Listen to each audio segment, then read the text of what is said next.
आपसे भी पहले प्राइसेस के ऊपर ही जानना चाहेंगे। जिस तरह से एक स्मार्ट रिबाउंड आता हुआ नजर आया है, तो क्लियरली सोना यहाँ पर करेक्शन तो देता है, लेकिन बहुत लंबा नहीं और नीचे की तरफ तो बिल्कुल नहीं। बिल्कुल सही बोल रहे हैं मनीषा जी। देखिए, जैसे कि यूएस को डाउनग्रेड किया मूडी ने, उसके ऊपर वजह से भी गोल्ड थोड़ा सा तेजी में आया। इसराइल ने भी जिस तरीके से बोल रहा है कि ईरान के न्यूक्लियर साइट्स के ऊपर अटैक कर सकता है, तो मिडिल ईस्ट के अंदर भी टेंशन्स थोड़ी बढ़ती हुई दिखी। टैरिफ्स की अभी भी थोड़ी सी अनसर्टिनिटी दिख रही है। मुझे फिर भी लग रहा है कि गोल्ड अभी जैसे तेजी में आया है, 3303 3304 डॉलर के आसपास है, 95 600 के आसपास एमसीएक्स है। मुझे अभी भी 15 दिन तक इसके अंदर इतनी कोई तेजी और नहीं दिख रही है। 3304 से मान लो 3330 या 3340 तक एक बार टच कर सकता है। लेकिन मुझे लगता है कि 8 से 10 दिन 12 दिन के अंदर फिर से एक बार ये 50 से 60 डॉलर यानी कि 3240 के आसपास के रेट्स को वापस टेस्ट कर सकता है। जो बराबर तेजी का माहौल आएगा, मुझे लगता है वो कहीं ना कहीं 7 या 8 जून के पास से फिर से धीरे धीरे तेजी शुरू होगी। चाइना ने भी अपने जो इस बार जो थोड़ी सी तेजी आई है, उसके अंदर एक और एक पॉइंट देना चाहूंगा कि चाइना की फिस्कल रेवेन्यू जो है वो डिक्लाइन हुए 0.4% से, क्योंकि चाइना की फिस्कल स्पेंडिंग भी काफी तरीके से बढ़ी है। और यूएस का डेट भी हम देखते जाए तो बढ़ते जा रहा है। लेकिन इससे एक थोड़ा सा नेगेटिव इफेक्ट हुआ है कि जो ओवरऑल बाइंग है, जो रिटेलर्स की है, जो एंड कंज्यूमर्स की है इंडिया के अंदर, वो मुझे लगता है कि अभी जैसा हाल देखते हुए कि 40% मार्केट जो एंड कंज्यूमर्स की वो डाउन है। भाव का ऊपर नीचे देखते हुए भाव का स्टेबल होने की वेट है, जिस वजह से मार्केट थोड़ी सी डाउन है। लोग अभी भी वेट कर रहे हैं कि थोड़ा भाव घटे फिर मार्केट के अंदर निवेश किया जाए। संयम, निवेश की बात तो ऑफ कोर्स जैसे आपने कही कि बाजार घटेंगे तो लोग यहाँ पर लौटेंगे, लेकिन jewellery buying as of now किस तरह की है? जैसे मैंने बताया कि ज्वेलरी की बाइंग है अभी 40% डाउन है। पिछले ईयर से भी 40% डाउन है। अप्रैल का महीना अगर हम देखें तो जो अक्षय तृतीया का दिन था उसको बाजू में रख के बाकी दिनों का देखेंगे तो वो भी 20% लास्ट अप्रैल से डाउन थे। हालांकि इंपोर्ट की फिगर्स आप देखेंगे तो मोटा मोटी सेम थी। लेकिन जो एक्चुअल सेल्स, जो एंड कंज्यूमर की on the retail side of the jewellery है, शोरूम्स के अंदर अभी भी लोग नहीं आ रहे हैं। तो मुझे लगता है कि ये चीज वापस जून का महीना भी थोड़ा सा लो रहेगा, जुलाई से वापस चालू होगी और वो दिवाली तक चलेगी। लेकिन मई और जून के अंदर भी अभी भी मुझे लगता है ये भाव के अंदर कस्टमर्स अभी भी स्टोर्स के अंदर नहीं आ रहे हैं।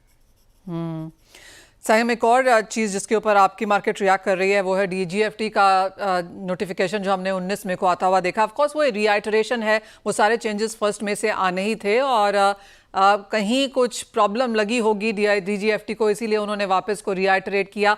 मार्केट्स इसको कैसे रिएक्ट कर रही हैं?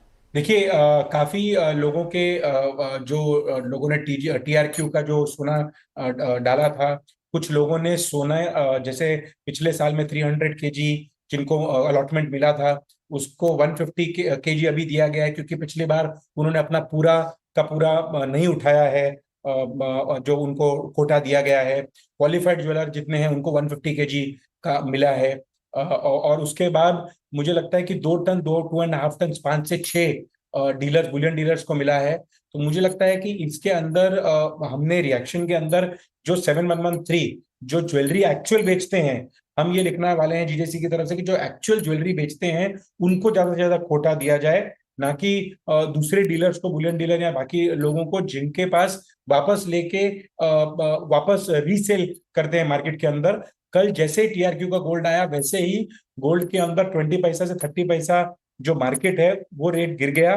मार्केट के अंदर गोल्ड का रेट सेलिंग के अंदर, क्योंकि इसके अंदर 0.5% का जो है वो गोल्ड चीपर मिलता है टीआरक्यू की वजह से।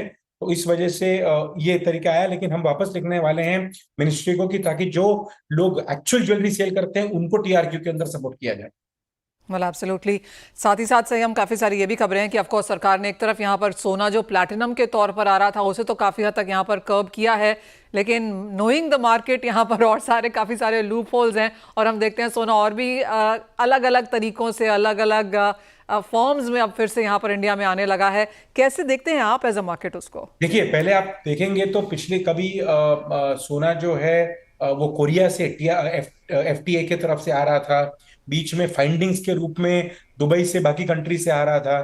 तो जो भी कंट्री से इंडिया का एफटीए होता है, तो उसके अंदर बेसिकली कोई भी गोल्ड को अगर बीच में ले आया जाए तो बाकी कोई भी कमोडिटी से गोल्ड को इजीली अंदर आके उसको नलीफाई किया जा सकता है।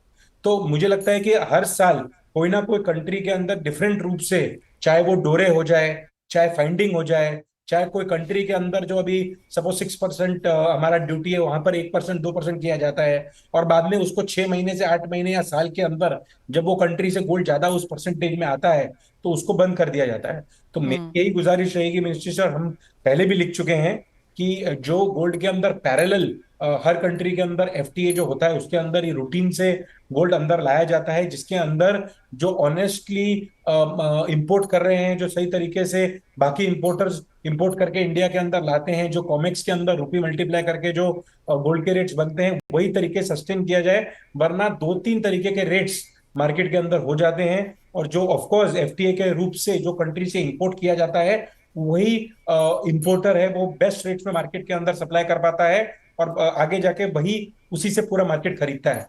तो मुझे लगता है कि मल्टीपल जो रेट स्ट्रक्चर है ड्यूटी का, उससे मार्केट काफी इफेक्ट होती है।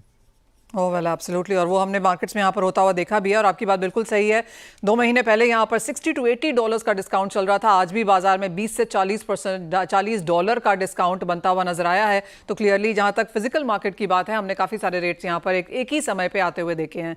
संयम, that point is well taken, बहुत शुक्रिया हमारे साथ जोड़ने के लिए और वो बहुत स्ट्रांगली कहने के लिए भी। वेल, ये तो बात हुई